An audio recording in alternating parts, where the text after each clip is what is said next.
1590, Roanoke Island. A desolate wind whipped across the barren landscape, carrying with it the whispers of the dead. John White, governor of the fledgling English colony, returned after a 3-year absence, his heart pounding with a mixture of hope and dread. What he found, or rather what he didn't find, would become a chilling testament to the fragility of human endeavor and the terrifying unknown that lurked at the edges of the world. The colony was gone. Not ravaged, not destroyed, but simply vanished. The fortified settlement, once bustling with over 100 souls, was now a ghost town. Houses stood empty, doors ajar as if their inhabitants had just stepped out. Tools lay scattered, half-finished projects abandoned.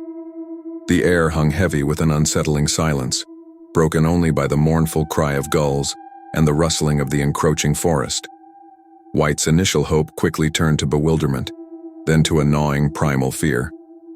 He searched frantically for clues, for any sign of what had befallen his people.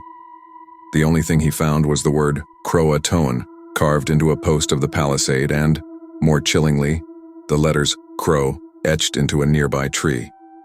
These cryptic messages offered no explanation, only a haunting echo of a nearby Native American tribe.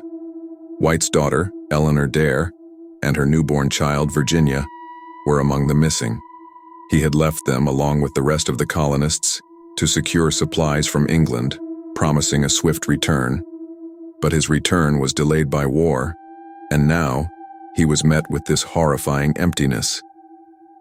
The colonists' disappearance became an enigma, a chilling puzzle that has baffled historians for centuries.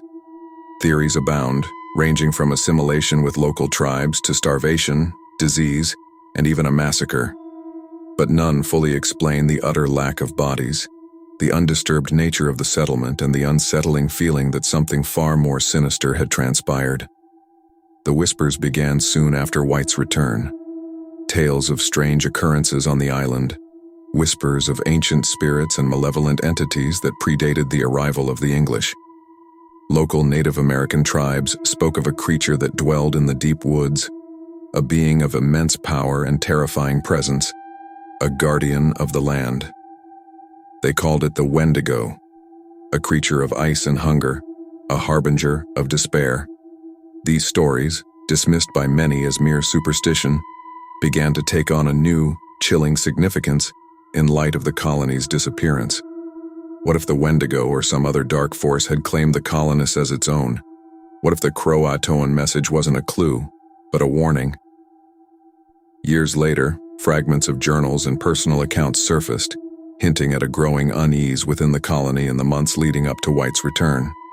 They spoke of strange dreams, unsettling shadows in the periphery, and a growing sense of dread. One account, written by a colonist named Thomas Harriot, described a series of disturbing events. The nights grow long and the shadows dance with a life of their own. We hear whispers on the wind, voices that speak our names in the darkness. The animals have grown restless, their eyes wide with fear. Something is watching us from the woods, something ancient and malevolent. Harriet's journal entries detailed the colonists' growing paranoia and their desperate attempts to appease whatever dark presence they felt surrounding them.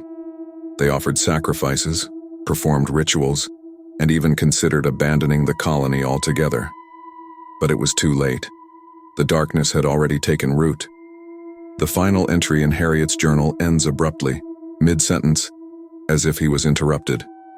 The last words are chilling. It's here. The horror of Roanoke is not just the disappearance itself, but the implications it carries.